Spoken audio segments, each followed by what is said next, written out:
introduction. Don't need to introduce myself now. But yeah, I'm Laura, and yeah, we're going to talk about loneliness in young people and focusing on kind of this topic, particularly in school age young people, and kind of what kind of things can be done to help support them. So brief outline of the talk today. I'll go through kind of what loneliness is, whether youth is a kind of hotspot for the emergence of loneliness and what impact this can have, and also what we can do to kind of help support young people who are experiencing loneliness. So firstly, what is loneliness? So before I talk to you about it, I thought it'd be really nice to hear your thoughts on what loneliness is. So I haven't done this before, so we'll see how it goes. I'll try and switch my sharing screens. But if you go to this poll, and it should create a nice word cloud of all of your entries for just to kind of anything that pops into your mind when you think about what loneliness might mean to you. So I'll give you a couple of minutes to do that. Hopefully it works. Okay, nice. So similar things like isolated, alone, empty, sad, longing, support, others, connection. Lovely. Thank you for doing that. That's really interesting. So there's a lot of stuff about kind of, I suppose, the negative feelings associated with loneliness and that kind of feeling of a lack of social connections, perhaps a lack of feeling, that you've got a group to belong to. Okay, are we back on my slides? Yes.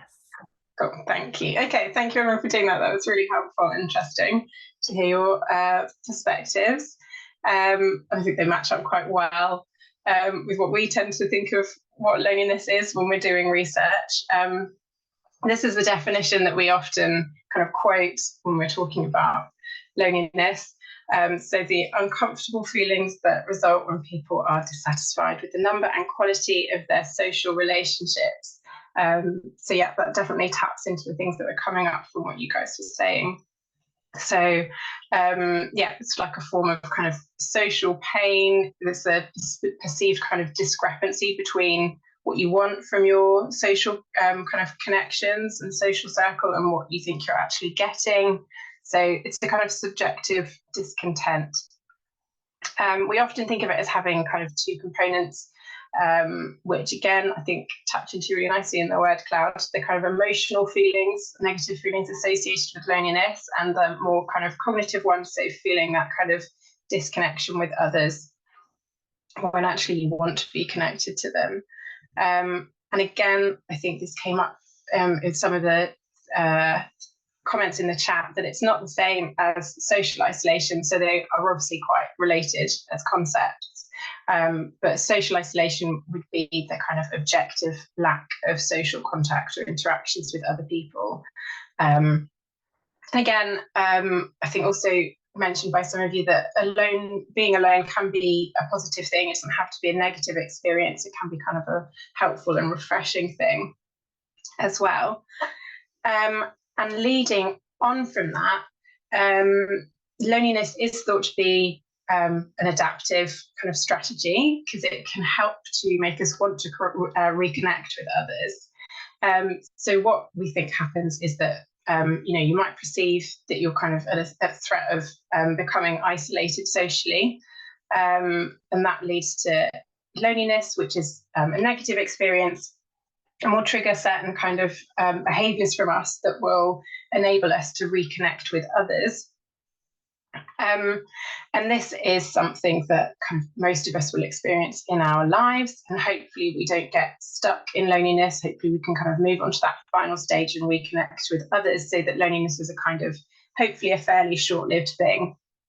But what we think happens is that for some people, they don't manage to get out of the loneliness thing so easily. It can last for longer, kind of feed back into itself, those negative emotions, and make it much harder to reconnect with others. So kind of becoming a vicious cycle. So we do try to differentiate between shorter term loneliness and longer term loneliness. We think that might be a kind of important factor in loneliness research, but that isn't very well, I would say, isn't so well understood at the moment. in research. So that's a kind of a brief intro to what we are thinking about when we think about loneliness. I'm going to move on to specifically thinking about loneliness in young people. So is this a kind of time for high levels of loneliness? The short answer is yes. Probably no surprises there. It is a very common experience for young people. We know that it is fairly stable and low during childhood, but from adolescence it does kind of increase and peak in kind of adolescence, like later adolescence, early adulthood. Then it will kind of decrease until in the rest of adulthood, it will be fairly stable, and then often increases again in late adulthood. So I think it's probably becoming much more commonly known, but obviously we in the past have thought much more about loneliness for at kind of older ages. But yeah, it's definitely an issue for younger people too. I'd say it's important to acknowledge that different studies will have different estimates for exactly when it starts to increase and decrease and when it's at its peak. But overall, the general kind of consensus from lots of different research is that it's definitely higher during adolescence and early adulthood. And that's kind of shown on this figure. So you can see that kind of at some point during the teenage years, those people that are saying that they never feel lonely, that's the green line, really dips. And those that are saying they sometimes or mostly or often, I keep saying the wrong one, mostly or sometimes feel lonely are peaking during that age. And there was, you might have heard of the BBC loneliness experiment done a few years. This was a huge survey of people worldwide, and I think the results were quite surprising for a lot of people. 40% of 16 to 24-year-olds said that they often feel lonely, compared to 27% of those who were over 75. And here in the UK, the Office for National Statistics has some really good info on loneliness in young people. And their latest report back from 2018 was that 45% of 10 to 15-year-olds and 59% of 16 to 24-year-olds in the UK feel lonely often or some of the time. So that's a really high proportion of young people experiencing loneliness in some form.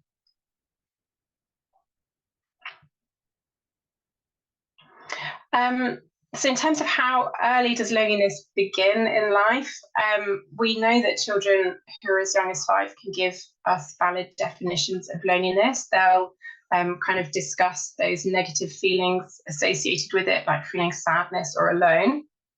And they can offer ways of coping with loneliness. So they kind of report a need to connect with others, whether that's physically or mentally. So again, that kind of demonstrates that loneliness serves to motivate us to reconnect with people even at quite a young age. I've tried to put in lots of quotes from young people to hopefully make it a bit more interesting and bring it to life a little bit. So these are some quotes from young people that we spoke to this summer to hear about their thoughts and experiences on loneliness. So these are some of the kind of words. I would say these are I've taken quotes from people who were between 8 and 18 years old, trying to make sure it's in the kind of school age range. So people were saying sad because no one was talking to you, misunderstood, isolated, abandoned, and empty. Feeling like I'm a burden, unloved and not cared for. Feeling like the only person in the world. You can be surrounded with people and still lonely. So really tapping into that, understanding that alone and lonely are different experiences. Knowing that you're not included in a certain way, feeling like you're different because of that. Frustrated, thinking there's a reason why people don't want to be with you. And sadness because you see other people with their groups of friends and you see them having the time of their life. And then you look back at yourself and you think, wow, this is sad. I'm on my own. There's no one to be with. And never ending. It feels like in this moment you're going to stay there forever. So yeah, really getting that sense of negative feelings, feeling different from other people and not included, and kind of worrying about being stuck that way for a long time. And this is found in lots of other research as well. It's kind of often accompanied by more kind of negative thoughts about yourself, thinking negatively about other people as well, and seeing loneliness as more of a choice, whereas loneliness is kind of an involuntary thing. It's something that happens to you. And some work from the Co-op Foundation. Before the pandemic, they reported that 65% of young people believed that loneliness was a problem in their age group, but only 19% felt that loneliness for them was treated as a serious social issue. So that does highlight that young people are aware of it, but are dissatisfied with, I guess, what's being done at the moment. Thought I should mention COVID and the impact that might have had on loneliness in young people. So there haven't been a huge number of studies in kind of young people. There's a lot more in adults, but those that there are do appear that they have loneliness has increased in adolescents during COVID, but it's kind of unclear whether these effects are longer lasting, so whether they're going to return to normal post-pandemic or not. And young people's worries during the pandemic. So we asked young people aged 12 to 24 what they've been worrying about during the pandemic. And 24% said that they were worried about personal relationships, 20% said worried about disruption to social and work routines, and 17% reported that they had worries about their mental health and emotions, which included loneliness. And these were things, we didn't give them categories, these were things that they suggested themselves that they've been worrying about. And that shows that young people, again, during COVID, were thinking about the effect this was having on their social relationships and their kind of emotional well-being. So why might we see so much loneliness at this time of life? There's a lot of kind of social and biological transitions that are occurring at this age, which I'm sure you'll be aware of many of them. So there's a lot of changes in kind of your social experiences, which might lead to a lot of changes in your social relationships. Obviously, during adolescence, you're starting to move away from your family connections being the most important to kind of peer connections increasing in importance to you. You're trying to, develop your sense of autonomy, your identity, and that kind of thing. At the same time, young people's brains are still developing at this age, and this might lead to being more sensitive to social information, and also kind of still finding it tricky to manage complex emotions that might arise in these social situations. So any sense of kind of being socially rejected or isolated or humiliated will be quite a strong signal to young people, which obviously can then kind of result in feelings of loneliness. So just to recap kind of a bit on that. So yeah, young people might be more aware of and sensitive to social information, especially negative social experiences. But they might not yet have developed, effective strategies for managing how these situations can trigger certain emotions. But as I said, it is an age-typical emotion. It's a normal part of growing up, and it's something that we will all experience. And again, kind of trying to think about that difference between transient short-term loneliness that can be helpful for us versus longer-term loneliness that might be more detrimental. So we tried to have a look at what kind of young people did develop longer-term loneliness. So again, we did this during COVID. It was in a large sample of young people. So here I'm showing data from 12 to 18-year-olds. They filled in a questionnaire every 2 weeks, up to 8 times. And this sample is mainly from children in the UK, but also from Israel and India. And this was how we measured loneliness. So we're asking how often they'd had no one to talk to, felt left out, or felt alone. If you just focus on the top left figure, that's just the average levels of loneliness over time. So you can see it's probably slightly decreasing. It's only kind of moderate levels over the study. But there's obviously a lot of variation. So some people would be having quite much lower levels, some people with higher levels, some people with their loneliness will be changing throughout that time. So when we looked into kind of groups of people that had showed kind of different trajectories of loneliness over time, we kind of found these 5 different groups of young people. So you can see that around a third at the bottom there had pretty low stable loneliness. Around 17% of them had started off with kind of moderate levels, but that decreased over time. Around 19% had low loneliness to start with, but it was increasing.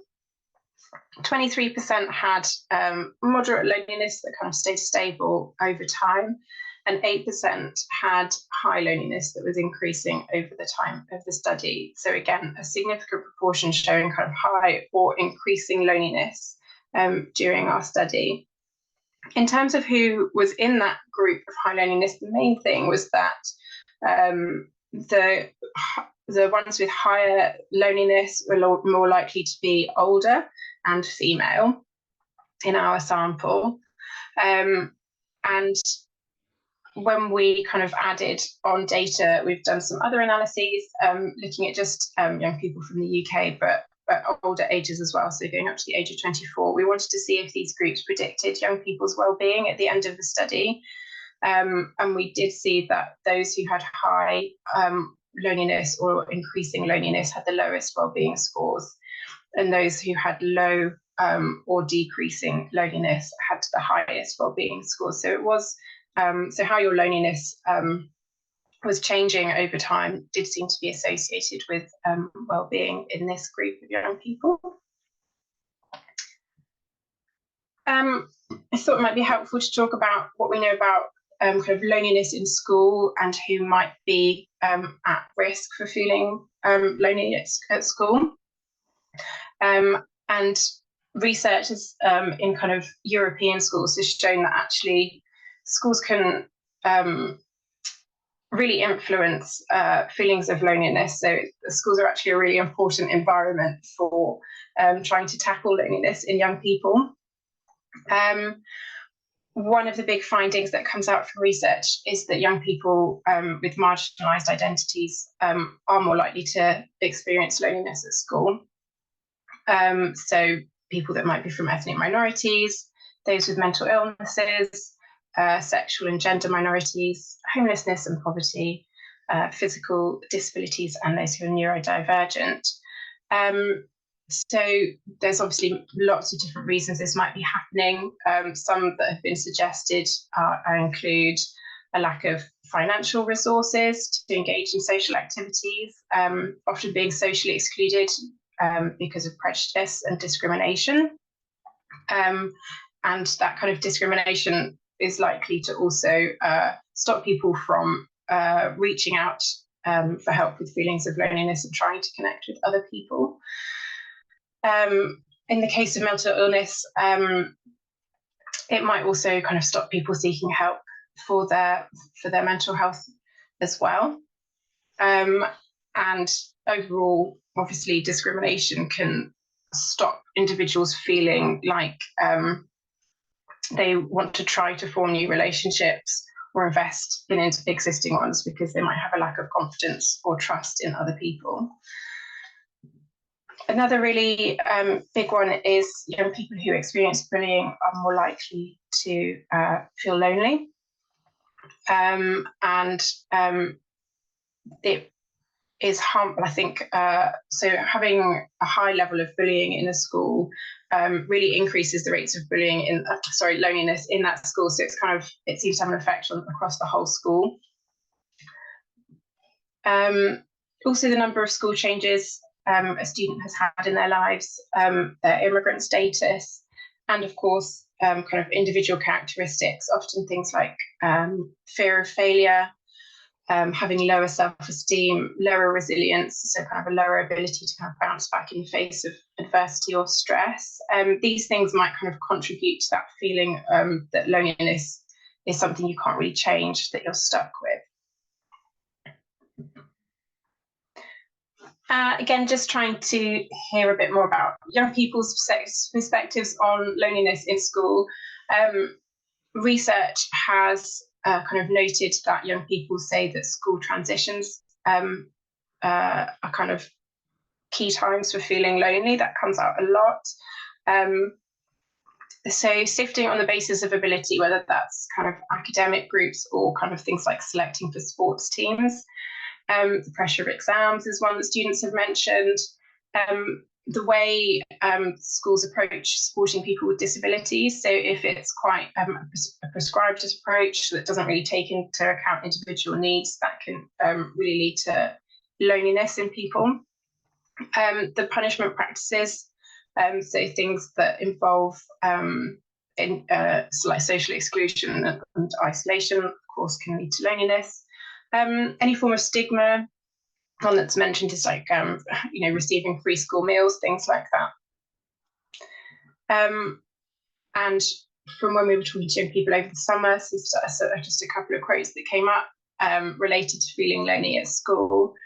So this was the first one is from quite a young person at primary school. So no one to play with. That's how I see loneliness, when I'm feeling lonely in the playground at school. Bullying, or realizing that a friend has been chatting behind your back the whole time, especially when you enter a new school. You don't know anyone, and no matter what happens, even if there's something really bad, you have no one to go to, and that really hurts. So that's kind of definitely, again, reflecting what previous research has found in terms of not having, your social group, transitions at school being really hard, and kind of bullying, again, being a key factor in loneliness. So I've talked a lot about what loneliness is and who might experience it, but I should probably go into why do we care? Why is loneliness an important thing to kind of study and try to tackle? So we know that loneliness has negative impacts on physical health in young people. So there's an increase in somatic complaints, so things like headaches and stomach aches, that kind of thing. More visits to the doctor. Sleep problems is a really key one that seems to be associated with loneliness. Higher chances of substance abuse.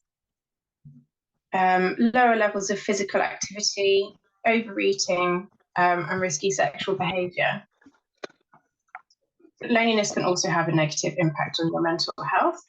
So we know that there are bidirectional relationships with depression and social anxiety throughout adolescence. So your feelings of loneliness can impact on your mental health, but also your mental health can impact your feelings of loneliness. It goes both ways. And of course, kind of feeling lonely, in terms of thinking about depression, feeling lonely can kind of impact your feelings of depression if it restricts you seeking kind of social contact with others. It's also associated with suicidal ideation and behaviour. It also has a negative impact on education, so it's definitely associated with downward mobility. We know that young people who experience high levels of loneliness have lower educational attainment, and they're more likely to drop out of education, and that will lead to less of them being in work later in life. And again, just going back to perspectives from young people on this topic. So one person said, it's made me very depressed at some points in my life. It's impacted my self-esteem and ability to cope with other life issues. I'm socially anxious normally. Being disconnected from others just makes it even worse, and I withdraw even more. So how do we support young people who are experiencing loneliness? So I was going to briefly talk about some evidence-based interventions for loneliness in young people. So in 2020, some researchers did a meta-analysis of all the existing studies that have been done trying to test out interventions for loneliness in young people under the age of 25. So they looked at all of those and found that it seemed like youth loneliness could be reduced, but it was only kind of having a moderate effect, any of these interventions. And obviously, look, there were a range of different things that were being done. It was things like improving social emotional skills, helping with social interaction, social support, and forms of psychological therapy. They didn't find that there was really any difference in effectiveness between these interventions. But those that were focusing on social and emotional skills or included a psychological therapy did demonstrate the biggest effects of reducing loneliness in young people.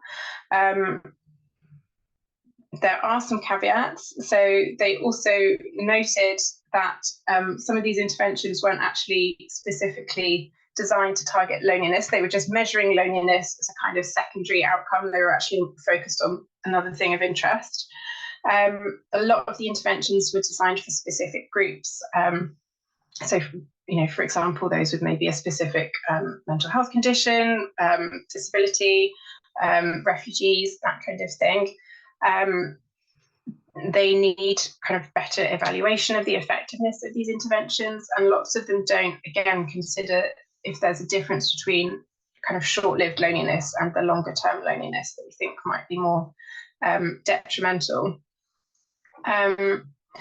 So it is promising that there are things out there that are being developed that hopefully will be able to reduce loneliness and could potentially be translated into a kind of school environment.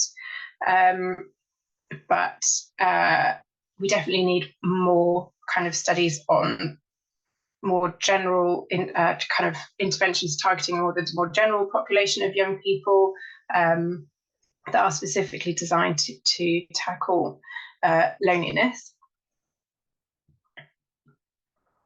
And on that note, I just wanted to really quickly talk about an intervention called PATHS. Now, this isn't actually designed for loneliness, but it's the Promoting Alternative Thinking Strategies curriculum.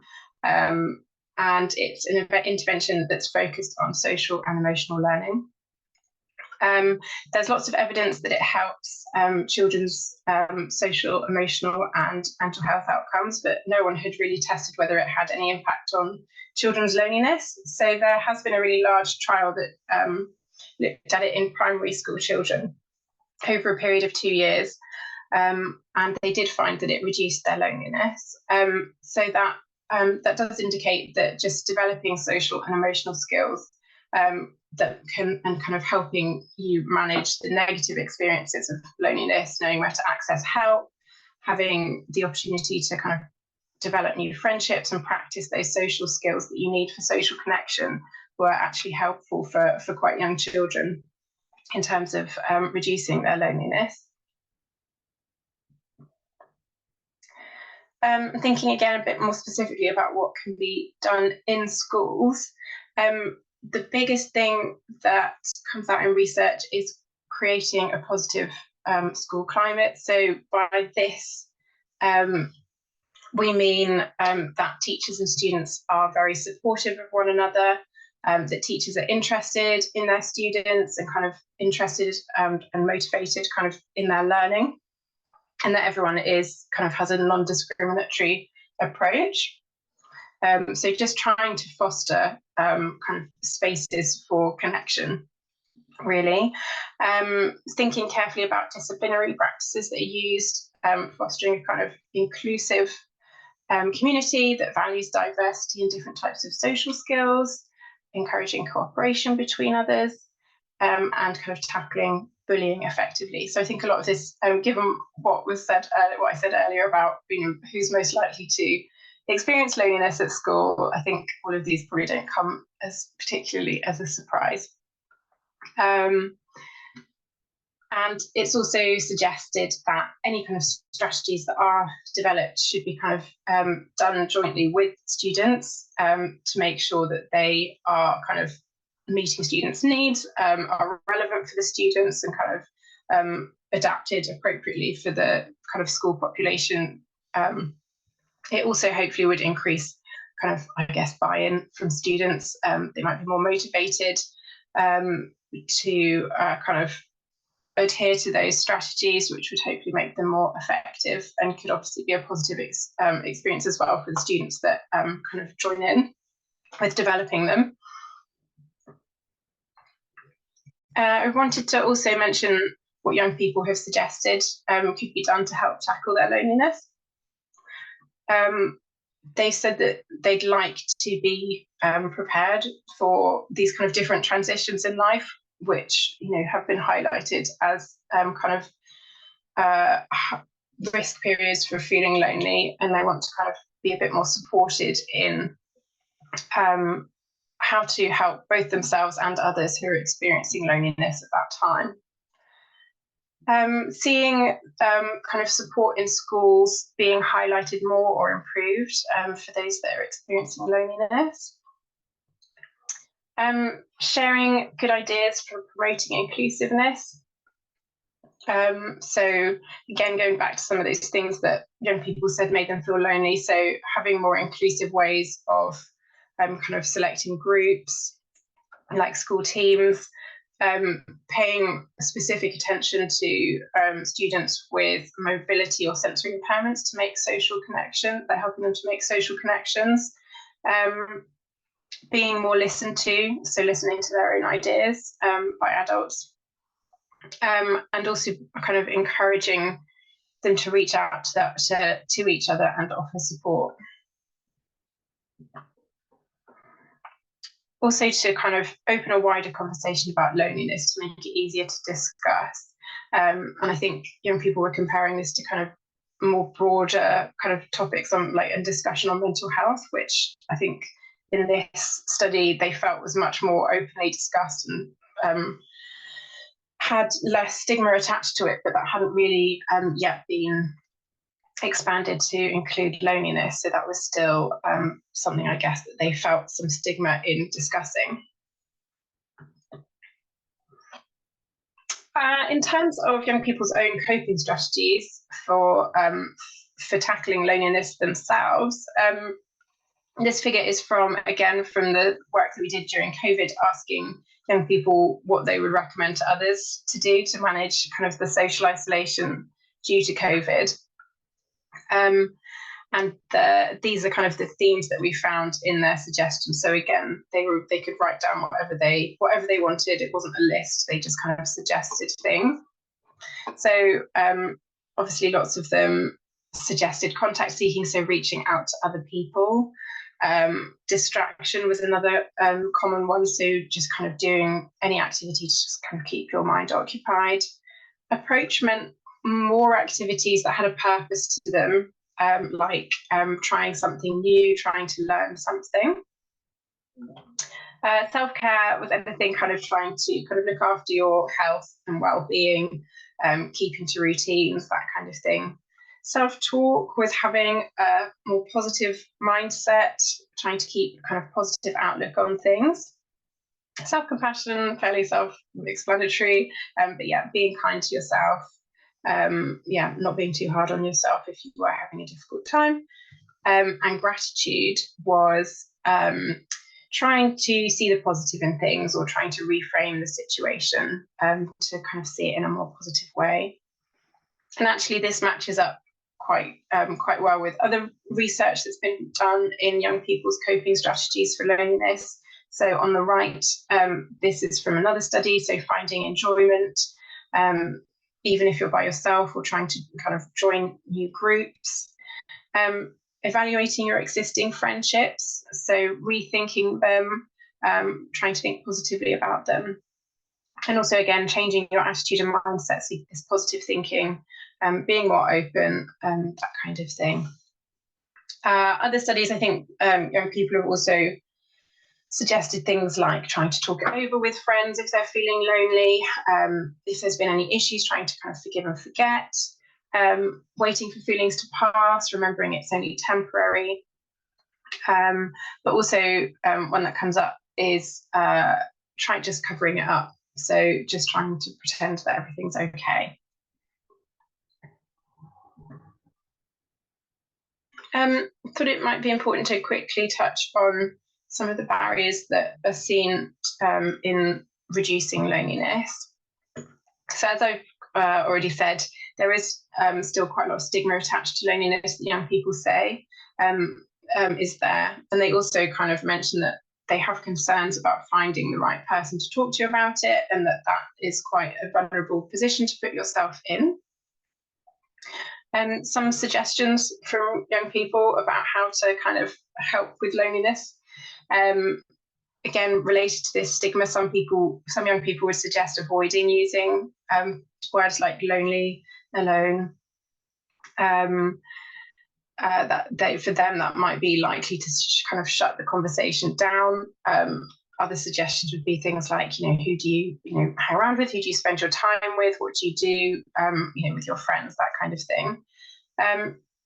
I think often young people really seem to want others, especially I guess adults and their peers, to really notice if they're lonely, like try to pick up on any cues that might suggest that someone is lonely. And they would like adults to be empathetic rather than kind of dismissive of their feelings, and actually take action to try to help someone that they think might be lonely. So that would be suggesting things like, pairing someone who's lonely up with others or into a group, and kind of trying to actively involve them in things. And using things like games or team building activities where the group is kind of focused on a shared goal or aim. So those were some suggestions from young people. I also thought it was important for adults to be aware, again, of the barriers that they might be facing when they're trying to connect with others. So things like their mental health and well-being, financial resources is a big one, and also feeling welcome in whatever the space is. I think it's also a big one for young people. Okay, we're coming up to the end, but I wanted to mention social prescribing because another PhD student in the Youth Resilience Unit, Mariana, is looking at this for her PhD. So just quickly, social prescribing is a way of linking patients with kind of non-medical sources of support within the community. So it's kind of taking the view that social, economic, and environmental factors affect people's health and well-being. So it's kind of this holistic account of health, and targeting social needs. It tries to enable individuals to take greater control of their own health, and we hope that it has a kind of positive impact on things like that are quite relevant to loneliness, like self-esteem, well-being, mental health, social connections, and social isolation and loneliness. So there's a kind of lots of promising stuff there, but we do have quite a lot of gaps in the research. Most of the studies so far on it are quite small. They're not properly controlled, and kind of various methodological things that need to be examined further. So that's where Mariana's research comes in. So she is evaluating a social prescribing scheme here in London, in Newham. So this is for young people who don't meet the threshold for CAM services. They're offered social prescribing, and that's run through a public health team at the council. And based on that young person's needs, they're allocated to a programme that's run by a local kind of voluntary or community partner. So this could be, there's lots of different partners, things like arts or sports organisations, faith groups, counselling, and peer support. So Mariana's evaluating kind of the active ingredients involved in social prescribing and how those benefits relate to increased social connectedness and reduced loneliness. So just little mention there of kind of a local scheme that the Youth Resilience is kind of hoping to look at in terms of loneliness for young people. On that note, I was going to quickly talk about some research that I'm currently working on. We're trying to develop a new questionnaire measure of loneliness in young people, because most of the measures that we currently have are not very good, which is obviously a problem in terms of understanding young people's levels of loneliness, evaluating, whether interventions are working or not, that kind of thing. So yeah, most ones that we currently have are not particularly good and haven't necessarily been tested out very well or developed with input from young people. So the aim is to develop an age-appropriate measure of loneliness, and we're looking at people aged 10 to 24 years old. We're trying to co-produce this with young people, so involve young people as much as possible in the design and testing of this new measure. We're doing this both in London and with colleagues at the University of Manchester. And these are kind of the brief steps. We're at step 1, so understanding youth loneliness. So those workshops that I mentioned in the summer was part of this project. So hearing as much as we can from young people about their experiences of loneliness, their kind of feelings and thoughts related to it, because we will put those into the measure and test it out, basically. So this is basically just a heads up about some work we're doing, because at the later stages we will be looking for lots of young people to take part in testing this measure out for us. So anyone at schools who's willing to kind of be involved in that would be wonderful in the future. But yeah, we're not there yet, but it'll be coming in the future. Okay, just some quick conclusions. So yeah, we've discussed that adolescence is a period of elevated risk for experiencing loneliness. Marginalised groups and those who are bullied are particularly vulnerable to experiencing loneliness at school. Loneliness is associated with negative outcomes for physical, mental health and educational attainment, so it's really important that we try to tackle it. We have got a bit of a lack of evidence-based interventions to reduce loneliness in young people, but schools can play a really important role in reducing loneliness. The key thing is things are fostering a positive school climate and trying to help tackle those barriers there to overcoming loneliness. I haven't really put references in the, I just wanted to keep the slides as kind of simple as possible, but I've put a couple of things up here that I thought might be useful. The top one, loneliness during the school years, is an article that really summarises so much of what I've said in this talk really nicely. So it's worth a read if you have time. And put the Office for National Statistics report on children and young people's loneliness as well, because that has a lot of information in it too. The stuff in the bottom half is for anyone who's kind of local to Newham. I won't go through them all, but yeah, we'll share the slides, or at least the recording afterwards. So if anyone's interested in looking into those further, I just thought I'd put them there. Final thing before I stop for questions is Ellie to quickly talk about some research that she's doing for her PhD. So I'll hand over to Ellie. Oh, thank you so much, Laura. That was a really great presentation. I've got some questions listed for you. Yeah, just a quick note on my own research. So I'm a drama therapist and I'm also a PhD student in the Youth Resilience Unit. And I'm moving into my final study, which is on school-based drama therapy. And we're recruiting primary school-based drama therapists. So just a plea really to say, if any of you have a drama therapist in your school, please can you drop me an email and say maybe the name of your school and that you do have a drama therapist. Hopefully we can recruit some who are based there. So thank you, Laura. I'll hand back over to you and then I'll feed you the questions, I think. Perfect, thank you, Ellie. Okay, if my slides will move again, that's everything from me.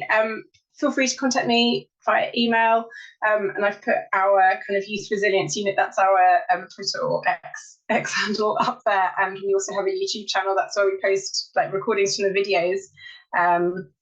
So if you want to follow those to keep updated, please do. But yeah, we've got lots of time for questions, I think.